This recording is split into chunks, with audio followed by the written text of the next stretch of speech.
All right, let me talk you through and give you some examples here of flaw number two and three. Honestly, flaw two is is really pretty basic. There's not a whole lot to say about it, right?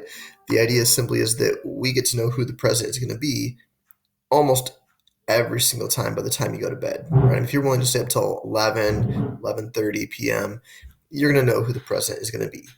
And I think that's a positive. You see, you don't end up having to count every single vote. You just need to know who wins in a state.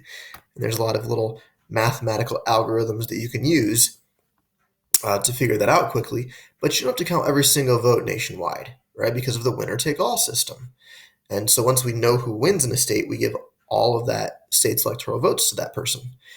And some countries, not all, but some countries, the election results drag out for 2-3 days, and I think that is probably a bad thing, right? I mean, I'm a government teacher, but I mean, man, I'm ready for the election to just be done, right? And to just get it out of the way, and whether the person that I voted for wins or loses, I just want it to be done.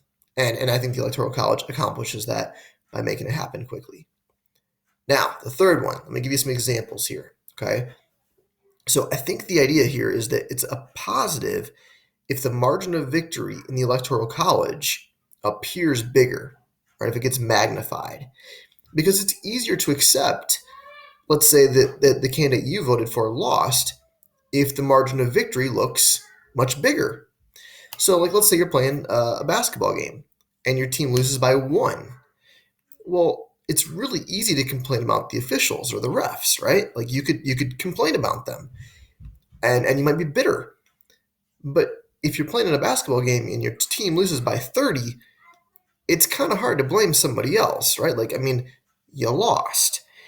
And so what I'm going to show you here in a second is that in some of these elections, I won't show you every single one of these, but in many elections, the margin of victory ends up getting magnified. And so it makes it easier for the American public to accept the result. So let's go to 2012. This was President Obama, the winner, sorry, against Mitt Romney. So let's take you down here to the popular vote, right? Um, President Obama won by about 5 million votes. Okay, that's substantial. But when you look at the percentage, it really wasn't that far apart, 51 to 47.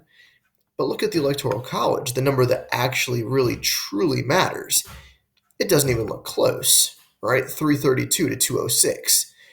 Now, of course, we know that if we come down here, if like Florida and Ohio, if just those two states had flipped, which is very likely, those two states are split very closely between Democrat and Republican. If those two had switched, all of a sudden the election could have looked a lot different. But because of the Electoral College, it looks like a decisive victory.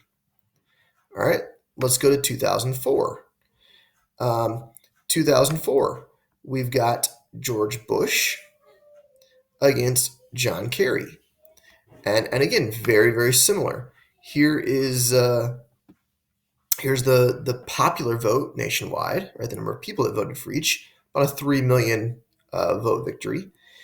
And then I get it, this is not a huge margin of victory here, but again, it really would have taken just potentially one state to swing, right? Such as the state of Florida, and George W. Bush would not have been president.